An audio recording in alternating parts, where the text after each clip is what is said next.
Hai Besti, Zaman Edition with Cindy. Bayangin nih, kalian lagi ada di Kyoto, kota yang terkenal sebagai jantung budaya Jepang. Jalanan berbatu, rumah-rumah kayu bergaya tradisional, aroma teh hijau yang keluar dari kedai kecil di pinggir jalan. Semuanya tuh kita tuh berasa lagi seolah ada di masa lalu. Di antara ratusan kuil yang ada di Kyoto, ada nih salah satu kuil yang ikonik banget. Pasti kalian udah familiar banget, namanya Kiyomizu-dera. Kuil ini bukan cuma cantik buat difoto, tapi juga menyimpan sejarah ribuan tahun, legenda, bahkan cerita cinta yang unik. Nah, di episode kali ini kita bakal mengupas tuntas tentang Kiyomizu-dera. Kalian udah siap? Yuk kita mulai. Oke, untuk yang pertama aku bakal bahas tentang sejarah awal Kiyomizu-dera. Jadi buat kalian yang mau ke Kyoto, khususnya Kiyomizu-dera, sebelum kalian ke sana baiknya kalian pelajari dulu nih sejarahnya. Oke, Kiyomizu-dera didirikan pada tahun 778 oleh seorang biksu bernama Enching. Menurut cerita, beliau mendapat sebuah visi dari Dewa Kannon, Bosatsu, Dewi Belas Kasih dalam ajaran Buddha yang menuntunnya ke sebuah air terjun di Bukit Otowa. Nah, dari situlah kuil ini mulai dibangun sebagai tempat pemujaan Kannon. Nah, menariknya, kuil ini sudah berdiri jauh sebelum Kyoto dijadikan ibu kota Jepang pada tahun 794. Jadi bisa dibilang Kiyomizu-dera adalah saksi hidup lahirnya kota Kyoto sebagai pusat budaya dan politik Jepang. Nama Kiyomizu sendiri berarti air murni, diambil dari air jernih yang mengalir di area air terjun Otowa. Nah, air ini dianggap suci dan masih bisa diminum sampai sekarang. Kuil ini beberapa kali mengalami kebakaran besar, terutama karena material bangunannya yang terbuat dari kayu. Namun, setiap kali terbakar, masyarakat Kyoto selalu berusaha membangunnya kembali. Versi bangunan yang kita lihat sekarang, sebagian besar itu berasal dari abad ke-17. Tepatnya dibangun ulang pada tahun 1633 oleh perintah Shogun Tokugawa Ieyasu. Oke, selanjutnya adalah arsitektur yang megah. Salah satu hal yang paling menakjubkan dari Kiyomizu-dera adalah panggung kayunya yang besar banget. Bayangin nih, panggung ini dibangun di atas lereng bukit, menjorok keluar sejauh 13 meter dengan tinggi sekitar 18 meter. Semua disusun dari ribuan balok kayu raksasa tanpa menggunakan satupun paku logam. Wah, ini menarik banget sih, gimana caranya mereka tuh bisa membangun tanpa paku. Nah, teknik konstruksi ini disebut dengan kigoroshi, teknik tradisional Jepang di mana balok kayu disambung menggunakan sistem pasak dan slot. Ini sebabnya bangunan bisa bertahan ratusan tahun, bahkan tahan terhadap gempa loh. Nah, dari panggung ini kalian tuh bisa melihat panorama Kyoto, hutan yang luas, dan pemandangan musiman yang menakjubkan. Saat musim semi, seluruh lembah dipenuhi bunga sakura. Saat musim gugur, daun biji merah orange membuat suasananya tuh lebih romantis banget. Bahkan, musim dingin, panggung ini terlihat dramatis dengan salju putih yang menutupi atap dan pepohonan. Ini adalah pepatah melompat dari Kiyomizu. Kalau kalian belajar bahasa Jepang, mungkin pernah dengar pepatah ini ya, Kiyomizu no buntai kara tobi oriru, yang artinya melompat dari panggung Kiyomizu. Pepatah ini digunakan untuk menggambarkan keputusan nekat yang besar, mirip seperti kita bilang terjun bebas atau all out. Lucunya, pepatah ini bukan cuma sekedar kiasan. Pada zaman Edo, ada tradisi di mana orang-orang benar-benar melompat dari panggung Kiyomizu.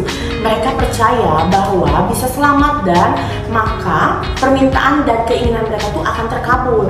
Catatan sejarah menyebutkan ada lebih dari 200 orang yang melompat loh. Sekitar 85% berhasil selamat karena hutan di bawahnya cukup lebat untuk meredam jatuh. Tapi tentu saja praktik ini sangat berbahaya dan akhirnya dilarang oleh pemerintah. Selanjutnya, air suci Otowa no Taki. Turun ke bagian bawah panggung, kita tuh bisa menemukan air terjun Otowa yang legendaris. Air itu mengalir jernih dari pegunungan dan dibagi menjadi 3 aliran. Masing-masing mempunyai makna berbeda. Satu untuk panjang umur, satu untuk keberhasilan dalam studi atau pekerjaan, satu lagi untuk keberuntungan dalam cinta. Para pengunjung biasanya antri untuk minum air ini menggunakan gayung logam panjang. Tapi ada aturan, kalian hanya boleh memilih satu aliran saja. Kalau kalian minum lebih dari satu, dipercaya malah akan menjadi nasib buruk karena dianggap serakah. Jadi harus benar-benar pilih sesuai kebutuhan ya. Fakta Kota unik dan budaya pop. Kiyomizu-dera bukan hanya tempat ibadah, tapi juga pusat budaya yang terkenal di dunia. Pada tahun 1994, kuil ini ditetapkan sebagai salah satu warisan dunia UNESCO. Bahkan tahun 2007, Kiyomizu-dera sempat masuk nominasi New Seven Wonders of the World.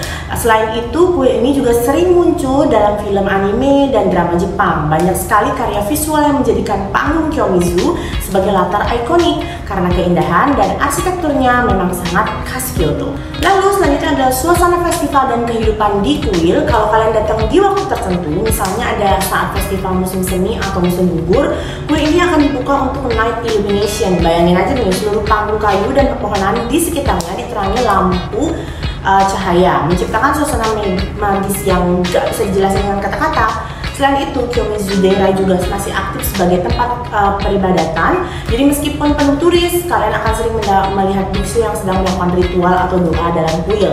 Atmosfer spiritualnya ini terasa banget, seolah mengingatkan bahwa tempat ini bukan sekedar destinasi wisata, tapi juga ruang sakral yang hidup. Oke, jadi sekarang aku lagi ada di Kiyomizu-dera. Nah, sekarang nih aku lagi di loket untuk pembelian tiket untuk harga dewasanya 400 dan anak-anak 200 yen. Jadi aku kesini tuh pas lagi musim panas. Nah, kayak gini suasananya rame banget dengan turis. Memang Kyoto ini lagi over turisme banget. Kayak ini dia, nanti kalau kalian udah beli tiket, kalian akan dapat tiketnya seperti ini. Bagus banget kan? Ini nih pas Kiyomizu-nya pas Sakura. Oke, kita mulai masuk. Jadi untuk pintu masuknya ke sini. Nanti kalian tinggal tunjukin aja ke petugasnya untuk tiketnya ya. Oke, kita mulai masuk. Nah, ini petugasnya, kalian tinggal tunjukin aja. Nih kayak gini, udah kelihatan bahwa jadi aman. Nah, seperti ini kurang lebih untuk suasana Kiyomizu-dera di musim panas. Jadi daunannya hijau ya. Seperti ini. Nah, ini dia nih, view-nya bagus banget. Kalau kalian mau foto nih di sini view-nya oke. Oke, jadi ini aku lanjutin perjalanan setelah aku berkeliling. Nah, yang kalian lihat itu ada kayak tangga ke bawah. Itu kalian bisa ke bawah ya. Di situ tuh ada air yang tadi aku bilang. Jadi mata air yang kalian tuh bisa minum, tapi minumnya harus salah satu ya, nggak boleh semua. Itu kalian bisa lewat tangga itu ke bawah. Nah, kalian juga bisa lanjutin perjalanan kalian ke sini. Jadi memang area Kiyomizu ini luas banget. Jadi kalian bisa explore. Jadi kalau buru-buru itu kayaknya nggak akan puas untuk explore Kiyomizu-nya. Jadi better siapin waktu at least 1 jaman untuk explore semua Kiyomizu-dera. Oke, kita lanjutin perjalanan. Jadi memang banyak banget turisnya. Tuh. Kalau kalian mau misalnya foto-foto di Kiyomizu-dera yang sepi banget, biar foto kalian nggak terlalu banyak orang, itu bisa pagi-pagi. Jadi kalau pagi-pagi itu biasanya belum ada terlalu banyak turis dan kalian bisa bebas. Jadi Kiyomizu-dera bukan cuma tentang bangunan tua, ia adalah perpaduan sejarah, spiritualitas, budaya, legenda, bahkan cinta. Dari panggung megah yang jadi pepatah air suci yang membawa berkah, hingga kuil cinta Jishu Jinja yang bikin banyak orang penasaran. Kalau kalian ke Kyoto, Kiyomizu-dera wajib banget masuk itinerary kalian. Bukan hanya buat foto Instagram, tapi juga buat merasakan atmosfer bersejarah yang udah berusia lebih dari 1200 tahun. Oke, sekian dulu cerita dari aku untuk kali ini. Kalau kalian punya pengalaman di Kiyomizu-dera, boleh dong ceritain di kolom komentar. Jangan lupa like, comment, and subscribe. Dan jangan lupa klik tombol lonceng untuk dapat informasi terupdate dari aku. Bye-bye!